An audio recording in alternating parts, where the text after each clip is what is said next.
right, on this episode of Bowks Talking Bouts, excited to be talking to an individual who's getting ready to fight for Unified MMA, and that goes on May the 27th. A very intriguing fight between Colton Boxell and Jett Grande, and excited to be talking to Colton after a little while. It's been a few years, as we were kind of saying before the call. It seems like you're in a really good place, though, man. How's your day going so far? My day's going really well. I'm on days off right now, so more time to train, more time to prepare for victory. It's staying fit. I've never been in a better place. I'm in the best shape I've ever been in. My strength and conditioning has been amazing. My MMA conditioning is top notch. I'm faster. I'm sharper. I'm hungry. I'm lean. There's nothing in the way of me taking this victory. Yeah, and I mentioned how it had been a little bit since we saw each other. Last time we saw each other was that BTC awards show there, but we were saying how you're out in Lethbridge now, kind of before we started the call, and working at CMC now. Like, how long's that been going on? And it seems like it's really bolstered your game. Can you kind of talk about the dynamics at one of the better gyms in Canada, if not the best? Mm-hmm. So I've been with CMC MMA now for a few years. They were previously rivals. As I was from the smaller town just up the road, but I made the choice to come train with them as the more major focus. That's still familiar for somebody who's kind of from a rural setting. Obviously, when I was in a more major metropolitan area, it was at times challenging just because of the number of people and the population. So now that I'm back in a rural area where I can focus on my furthering my educational goals as well as my mixed martial arts career, I feel very confident. I feel that I've improved leaps and bounds, and that I can put the puzzle pieces together. I can put one foot in front of the next and continue to walk the path of becoming the greatest martial artist that I can. Yeah, and it seems like a great kind of space there because, like, we were kind of chopping it up about how there's a certain, like, respect for, like, a lot of traditional martial arts bases and where people kind of come from in that regard, but interfacing it with, like, the latest different techniques and ideas that are kind of going on in, like, an MMA sort of context there. So it seems like a very cool sort of confluence, like a roots martial arts kind of ethos, but also very much like looking towards the future too. Yeah, yeah, certainly. And the body, like the human body, hasn't changed in the last few thousand years. It's still a left hand, a right hand. We have 10 fingers. We have 10 toes. If you throw a jab, there will be a cross to come after it. So sometimes we're fortunate enough to see progressions of those excitations, progressions of the state. Somebody might begin with a beginner move, but then the energy carries them forward to furthering the movement pattern. So then we see continued things. And that's like, we aren't going to see the invention of a new move. We're not going to see something entirely new because we still have 10 fingers and 10 toes, but we might see, what did I see just recently today? It was a knee pick into a right hand that was followed by a flying knee, and I thought, oh, that's a beautiful pattern, right? That was something that, maybe I worked at the gym, and now I've been shown a progression of where to go from that if this is possible. I'll tell you this, I'm coming with fire. I'm coming with things that are unexpected. I'm coming with moves that you don't know or haven't seen from me. And I have the champion mindset, and I have the winning personality to take this victory. Yeah, for sure. And a very interesting opponent coming up here, Jett Grande, a guy who a lot of people talk about in a very favorable way for good reason, for sure. A lot of talent and everything like that. And just kind of curious, like, what your thoughts on his stylistic proclivities are. Like, what in your estimation does he do really well? Yeah, so Jett is the kind of fighter who keeps his foot on the gas and will not back down. All of his fights have shown forward pressure and nothing but forward pressure. The majority of his shots are the left-right combination, the 1-2, and he stays very balanced and very stable in his approach. He has explosive takedowns. The takedowns, I've got answers for his ground game, but he has smothering pressure there. I think I've got an answer everywhere that he goes. If you put him on the back foot, he's likely to throw a left hook. So that's something that I'm prepared for. And I think with how he is, the fact that he drills that habit, it's unlikely that he's going to change, but he may progress. So I know that he's coming forward with that 1-2. I know that he's looking to wrestle and engage in the grapple and use the smothering pressure that he's used to win all of his amateur fights. He's a highly touted prospect. He's a world champion, and I know this is this is not an easy matchup, but I do believe I have what it takes to beat him, even as the underdog. I think anybody who thinks that I'm the underdog is out of the know. I think anybody who's going to look at it like I don't have a bone in this fight, it's going to have trouble when it comes time for game day. They're going to see a whole new side of the equation.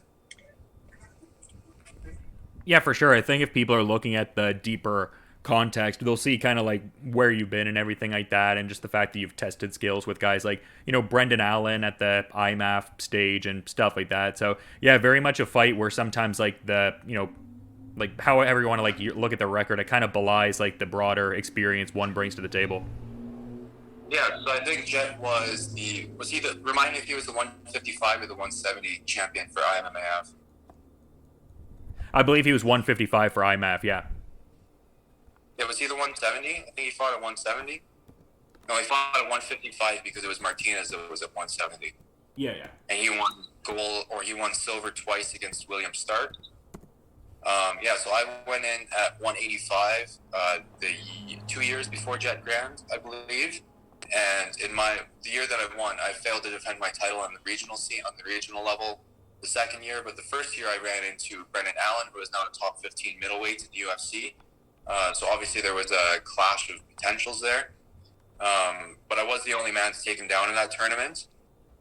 He reversed me. He threw a body kick immediately, which I caught and took to the ground.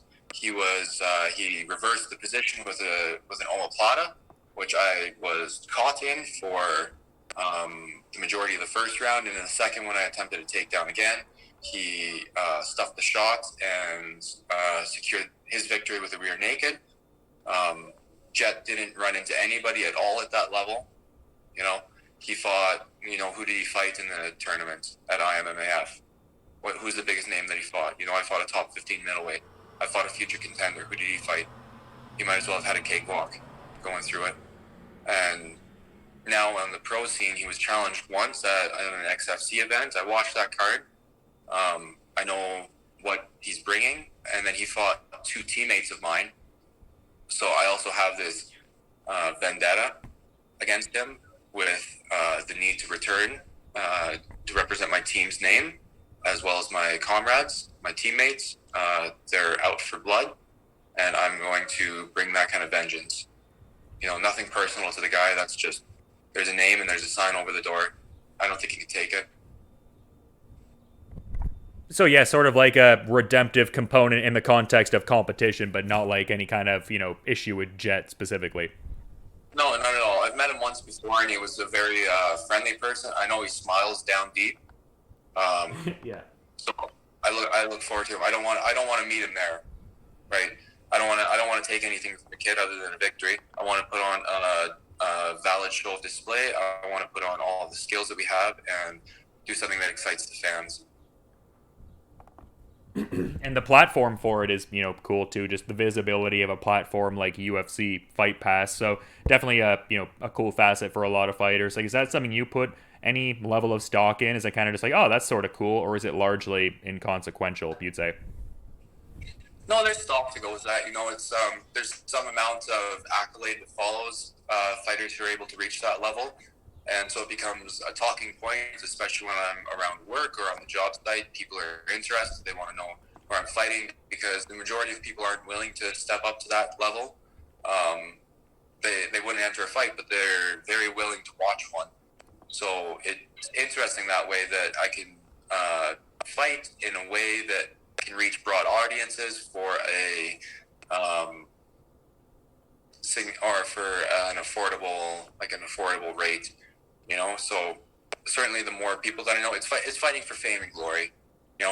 I make enough fortune on the job, but fighting for fame and glory is its own thing, because it comes with self-worth and treasure that is not can't be made other than through combat. There's not an easy path to that, but the goal of the inside is something beautiful. More and more have another 2-3 servings. If there's a buffet of it somewhere, I'm gonna eat. Yeah. Yeah. I was checking out some of the stuff you've been posting. I've been really enjoying like some of the. It looks like you're doing some coding and creating like art from it and stuff like that. Like, when did you kind of start getting into that? Because I've been checking out a few of the pieces and it looks really cool. Oh, nice. Thank you. So I started that. When did I forget exactly when I found the project? I use a project called VQ GAN-Clip. GAN stands for Generative Adversarial Network, and it uses a transformer-based model. So in the early days of neural networks, we're talking about neural networks and machine intelligence, artificial intelligence. In the early days, there was something called the perceptron. I forget the man, but he used a series of router switches and optical cables to determine through this very complicated machinery, like you'd pass a picture under, and it had a reasonable way of identifying what these pictures were. There's been quite a bit of with the advent of computing technology and informational power. There's been advances in image classification, where if you give a machine or a neural network a picture of a cat, in 99 out of 100 cases, 99.9 out of 100 cases, it's able to identify that picture as a cat. And this obviously leads into other things like facial recognition for security purposes. Maybe we want to allow access to people to a building. Things like autonomous vehicles, so they can identify pedestrians and other cars. These are broadly available through library projects like OpenCV and TensorFlow. The next step has been, what other kinds of interesting tasks can we use or create? Can we make? What kind of interesting tasks can we execute with similar structures, neural networks, and machine learning architectures, like GAN, for example, for the generative adversarial network? So the GAN, which I use, VQ GAN, is based on a transformer, or an image transformer, which is, broadly speaking, they've taken all of that architecture, wrapped it up in the back end, and now you don't have to train a new thing. It operates on a pre-trained checkpoint that can generate an image based on a word. So it's kind of the reverse of that process I was talking about. I feed a sentence or any kind of literature to the machine. I need to condition the inputs a little bit so that it can be interpreted appropriately. It feeds to the machine, and then the machine makes its best guess using a certain loss function. It's Boxell can with it makes its best guess as to what that image is trying to represent, giving the vectorized input of the word itself. So I've done a few pieces that are a little bit more complicated. I've got a few that are coming up lately. I've been enjoying scientific papers, anything involving 5G and radio technology, as well as just taking from mentors of mine. I take the text from the PDF, I supply it to the machine, and it makes a picture, is the gist of that. So if you are interested, for you out there, everybody else, my Instagram is Colton Boxell, COLTON and that's where I make generative arts, including machine intelligence representation of word input. I've got a few places that I want to go with that. I recently found out about another GAN architecture called GAN that I'm trying to implement. And this one would take an image and generate poetry based off of the image. Oh, okay. So I think with that, they'll be able to have kind of a feedback loop where I can have the image, I can use like a paper that some scientist has written about a complicated subject, like say superluminal behaviors of ultra-wideband antennas.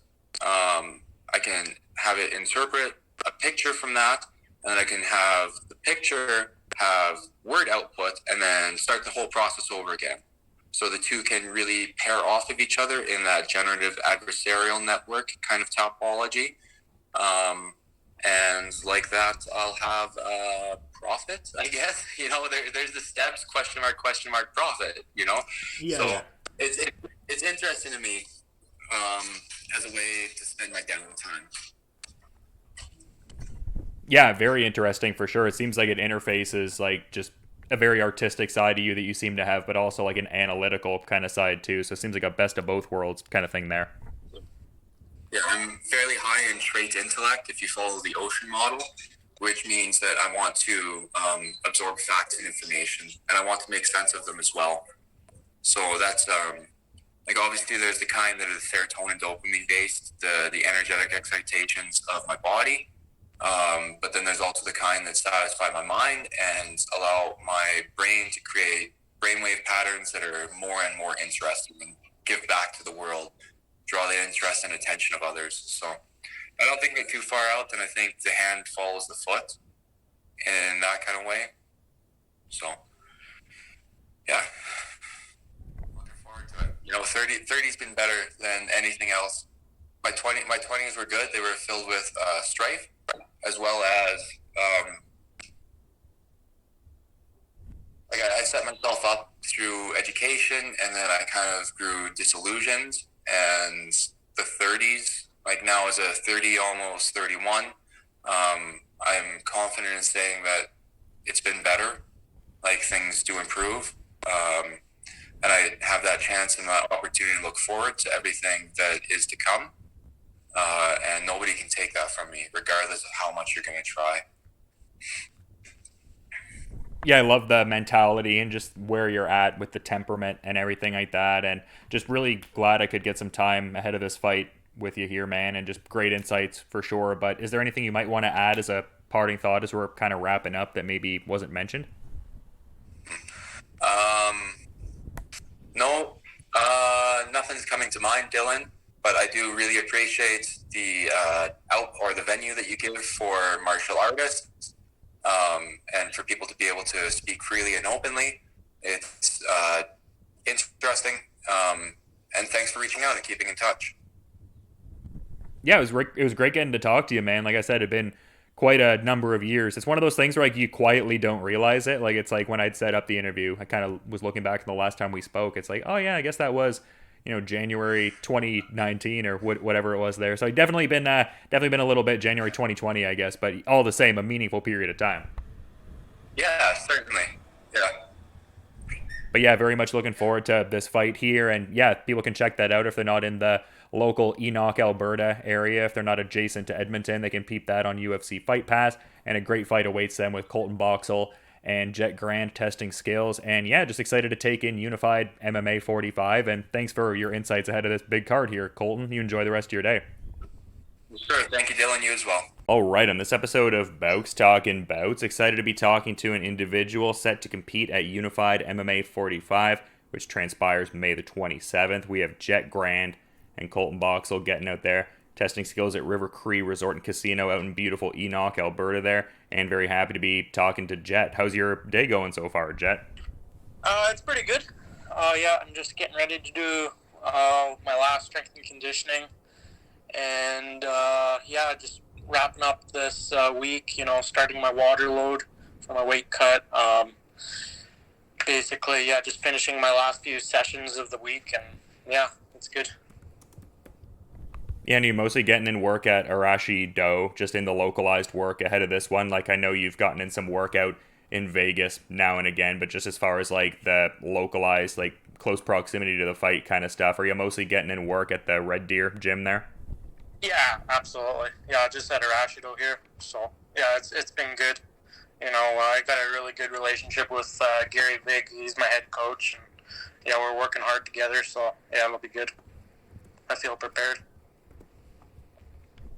Yeah, it seems like a great space that you've really like been a part of for a meaningful period of time. Like it seems like still a foundational, part of like your journey as a martial artist and stuff like that. So cool you're still so involved in the fold there and stuff like that. You seem like also a very like community oriented sort of guy. So cool to see that sort of dynamic there, man. Yeah, absolutely. Yeah, I don't know. I've been training here since I was 13. It's just been a really good fit for me. Yeah, and honestly, I just feel like it's a good click. I'm still able to learn lots, and I'm still able to evolve my game, even at this rate. And just from that gym, yeah, it's just a really good click with me. So I'm happy there. Yeah, and this wasn't like super recent per se, but relative to like the last time we talked, which has been a little bit now, I was seeing you were awarded a grant like localized in the Red Deer area there that sort of coincides with what I was talking about, like someone who's very like in their community and very much wanting to help build on that and contribute. So was that a cool sort of thing for you? I mean, like a 10 grand or athletic grant there looks very good, especially in some uncertain sort of times we're in. Yeah, absolutely. Yeah, it was awesome. Yeah, so it's the non-effect food group here in Red Deer. Every year they choose a team or an athlete to support, and basically we've been organizing some fundraisers for the community and stuff like that, and and yeah, it's just been awesome working with them, and it's been an honor to represent their brand. So yeah, it's pretty good. Yeah, it was super awesome work. It's been super awesome working with them. So yeah, it's been great. Yeah, and you were kind of mentioning like water loading and different aspects like that. It seems like there's also been a relatively, I mean, not like super recent per se, but like the pivoting more towards like going at that like lightweight kind of category. Like it seems like that's sort of the division you're eyeballing. Like is that sort of where you feel like optimal, just like all stylistic aspects considered, just your natural biochemistry? Like is 155 the lane you're looking to stick it out at for the foreseeable future? Yeah, for sure. Actually, to be honest with you, this one's at 165. So I did see on MMA Empire they put 155, but yeah, this one's at 165. But in the future for sure, like when I go towards, I can definitely fight at 165 and stuff like that too. But yeah, I definitely feel like 155 is probably the most optimal for me, in the future and stuff like that. But I think I'm really, I'm a really good athlete. Super explosive, super strong, so I can compete in, I can compete in any weight class. But yeah, I think 155 is most optimal for me for sure. But if there's a good opportunity in a different weight class, I could definitely jump on it too. So. Well, that's an interesting note because, I mean, localized to Unified MMA, I mean, they have a recognized 165-pound champion. So is there the desire to want to pursue that super lightweight title? Like, is this bout mindful of, I guess, creating a certain level of momentum where you'd ideally kind of go in that direction? Or was it more of like a catch weight kind of dynamic with this one? Like, what's the deal with all that? It was more of a catch weight, but honestly, if there's a chance to go for the 165 belt, I'll take that. Or if there's a chance to take the 155 belt, I'll take that. So, like, it's, it doesn't really, I'm down for either, but, yeah.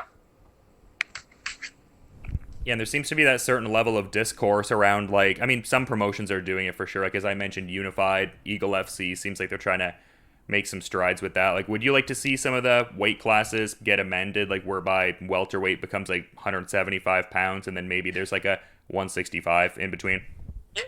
Yeah, absolutely. I think that would be way better, to be honest, for the athletes, because there's such a big gap between 155, 170, and then a huge gap between like 185, 205. There's so many gaps. Like, I don't know. Actually, I think it would be really good for the sports because you would have more champions, more chance to have promotions. And there's plenty of athletes in the sport now, like, especially like in the UFC, like they got plenty of athletes in there, like tons of fighters, that could fight in, like that could split up into different weight classes and stuff. Like, I think it would be really good for the sport. And yeah, it's just also like, that's the thing. It's like more weight classes give more opportunities for the athletes. And I think it'd be a lot better for the athletes because I think some people would have the opportunity not to cut tons of weight, because like, yeah, so that's what my opinion is. So Yeah, definitely fair. I think there should be a couple more categories put in there. I mean, we don't have to get like all, crazy with it and do like a weight category like every 4 pounds or something like that. But I think like 10 or 15 reasonable. that's yeah. I maybe every 10 pounds or something, but up to like 205. But yeah, I don't know. But yeah, which would be honestly, if you look at it like that, it'd just be adding like 2 more weight classes. So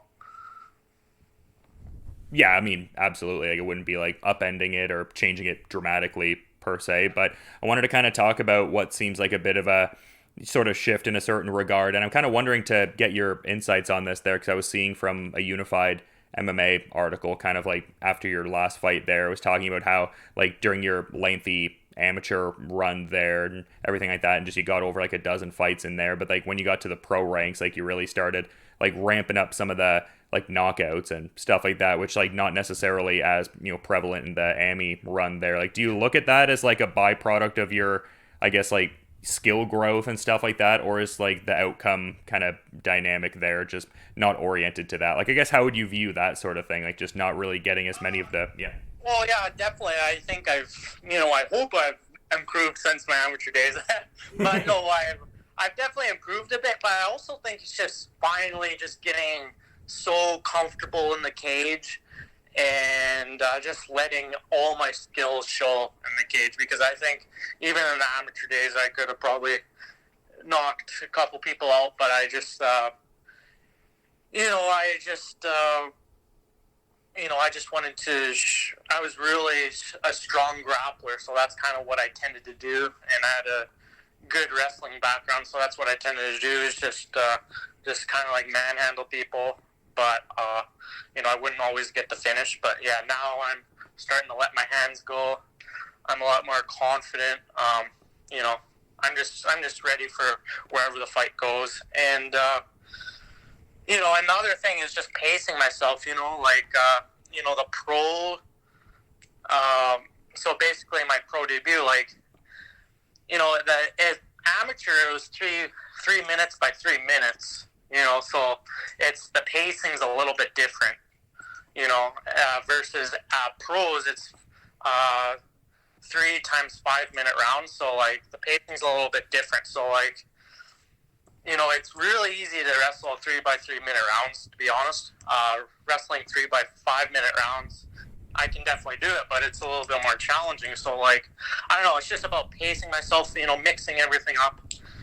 If I can add some striking in there, it's just going to add a totally more dynamic, and yeah, I don't know, I've just been feeling confident on the feet lately, so yeah.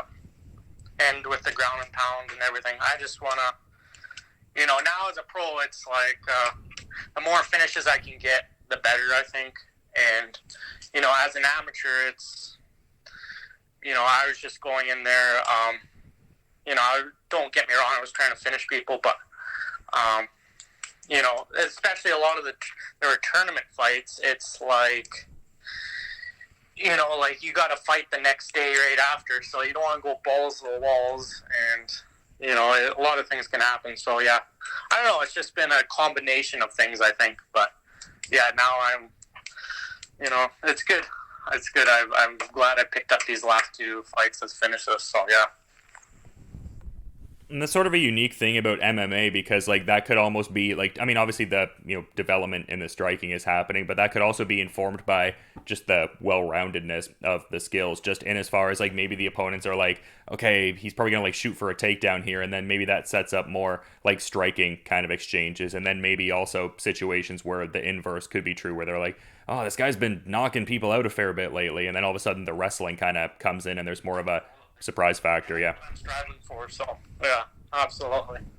Yeah, no, I definitely agree with that. Yeah, that's basically what it comes down to. It's MMA, so just mixing everything together, becoming a well-rounded fighter, mixing everything together, like striking, the grappling, ground and pound submissions, stuff like that. So yeah.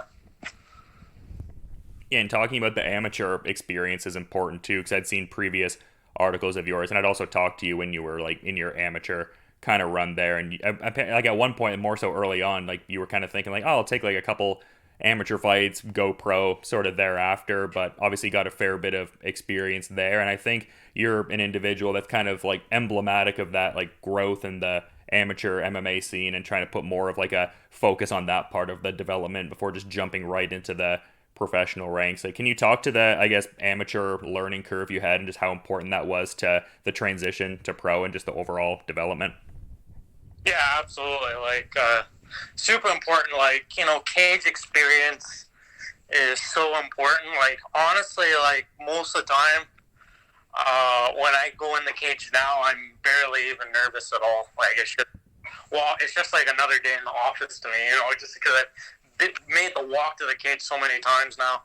But, yeah, so, like, it's huge, just the amateur experience, and it gives you a chance to get, like, recognized, like,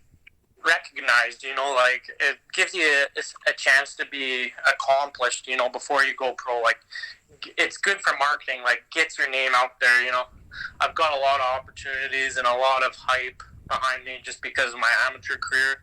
So that's another reason to do it. And, just the cage experience, knowing how to react in certain positions of the fight and stuff like that. Yeah, honestly, because cage experiences is huge, honestly, in fighting. I think it's really overlooked, but, and just learning how to manage your weight, learning how to perfect your fight camp, these are all things, with more experience you can get. Yeah, and then honestly, like, it's just harder to do that in the pros because, your pro record is what really matters if you want to make it in the sport, especially early on. But, amateur, you can go in there. And also it gives you a chance, to compete internationally with, unless, a lot of pros, unless you make it to the UFC, you don't really get to, whichever fighter wants to do is make it to the UFC, but you won't get a chance to fight internationally, a lot of them. They're just fighting locally, but, I've fought in about 4 different countries already. So, yeah, I think it's just a smarter way to do things. So, like, amateur boxers do it all the time. Like, they have even more fights, but, I just think it's a smarter way to build yourself up. So, that's my opinion. Yeah, absolutely, and definitely got to see those skills in a couple different instances, like that XFFC 19 fight you had there in the summer of 2018 and everything like that. That was a good one, and then also being cage side for the Ramil Kamalov fight at Rumble in the Cage 61. So yeah, definitely had a couple chances to see the progression and just everything like that live. Yeah, the competition and just getting out there and being regular is so huge, it seems. Yeah, absolutely. And then someone else who competed on that same card too, Colton Boxell, he was on that event there and everything like that. And I was kind of talking to him the other day as well, and he had his own, run on the amateur scene where he accrued a fair bit of experience. And that's kind of something I think is cool too, because it's not all about the context of the professional experience. Like, there's an even deeper kind of context there. Like, he'd gotten to compete against like Brendan Allen and some other, notable individuals through his run and stuff like that. He had a hell of an amateur career too. I think he went 5-2. Fought some really good guys like Grande Allen, who's in the UFC right now, and at 185, so that's pretty cool. And just beat Sam Alvey, but he's fought some really good guys too. He was I think he was the local Hard Knocks champion, or something. But yeah, he had a really good career too. He went to IMF World, so yeah, good for him. Yeah, it seems like from what you're saying there, you're fairly well studied on him and just what he kind of brings to the table. So I guess to that point, what do you think he really does, on a skill set level well, where you're watching tape or people from your camp are kind of watching tape? What does he do well in your estimation? He's definitely dangerous on the ground. He's got a good leg lock game. He's really good at taking the back. If he takes your back, you're in a lot of trouble. Just a really dangerous ground game. And he's got some pretty decent wrestling too. But, so do I. So So that'll be interesting, but it'll be tough for him to take me down. But he's really good, and honestly, he's really good. Decent striking. He likes decent leg kicks and everything. But honestly, I don't know. I think it's a good fight for me. But yeah, he's a good fighter, and I wish him the best. Yeah, it seems like you're getting at it with some of the CMC guys lately there. Like, I feel like your pro run has been, like, pretty heavy with the CMC lads. Yeah, I really like Lee, and I really like everyone, which is kind of funny. But, yeah, I like it's not like, oh, I want to fight the CMC guys. It's just how it happens, I just put my name out there, and it seems like nobody else kind of wants to. There's only been a couple other guys that kind of really. And then, they don't really, nothing gets finalized, and then the CMC guys jump in there and then they stick to it. So it's like, I don't know, like the CMC guys are kind of almost like one of the few guys that want to fight me almost. So so that's kind of what it is, why I'm fighting them all the time. Yeah, I feel like it's just the fact that it's like such a big gym in Canada and just like how active they are. Like, I feel like you could literally look at any event in the country and it's like, oh yeah, CMC guy on there. Yeah, pretty much, yeah. But I kind of touched on it a little bit earlier with like the syndicate work and stuff like that. And it seems like you've been having like a lot of really great moments and just like some of the people you've been able to interact with. Like I saw you had that post with like, Cowboy Cerrone and stuff like that. But yeah, also guys like, Aljamain Sterling, Dan Hooker. I also liked the kind of Alberta connectivity there with like Alex Martinez out there and stuff like that. Can you talk about some of the Vegas work you've been able to get, and also like when was the last time you were kind of out there at Syndicate there? It seems like kind of recently. When I just got back actually like 3 weeks ago, so yeah, I was out there recently. So I was I guess like at the start of the camp I was training there. I was actually there for about 5 weeks. So I was training there. So I was getting some good training there. Really good sparring rounds, really. That's, just basically almost every sparring round was basically like with a UFC guy or like a guy from another high-level organization. So, yeah, that was really good to get high-level rounds like that. And of course, they got great coaching too. John Wood's a great coach. Just good everything there. So, yeah, it was really good working there, and just being part of their fight team. Yeah, it was great. It was great working with them. So yeah, and not to mention Vegas too. It's just nice being in Vegas. Warmer weather. I didn't have to deal with the cold here, but yeah, no, it was good. Yeah, I was going to say, when are you thinking of getting back out there? Is there any kind of, like, even tentative plan of when you'd like to get back out to Syndicate, or maybe just, like, focusing on this fight, and then you'll kind of plan it thereafter, more so? Yeah, we'll get through this fight, but I might be, we'll just focus it after this fight and see what happens. So, yeah, focus on this fight and see what happens. Yeah, all you can do, man. Focus on the task at hand and everything like that. And just a very intriguing fight, and super glad you were able to come on the show and, give some insights. But I do want to be mindful of your time there, Jett. So to that point, is there anything you might want to add as a parting thought as we're kind of wrapping things up here? I just want to say thank you to all my sponsors. Thank you to Rashido Red Deer. Thank you to all my family, friends, and fans that have been supporting me. And that's about it, man. Yeah, great message for sure. And this is going to be a great fight, Unified MMA 45. And if you're not in the Enoch, Alberta area, you can check that out on UFC Fight Pass May 27th when Jett, Grande, and Colton Boxell get out there into the cage. And yeah, man, just to reiterate, thanks for coming on the show again. And just, good luck with the remainder of the preparations here and everything like that, and just looking forward to peeping the fight too. Oh yeah, definitely. Sounds good. Yeah, thank you so much for your time.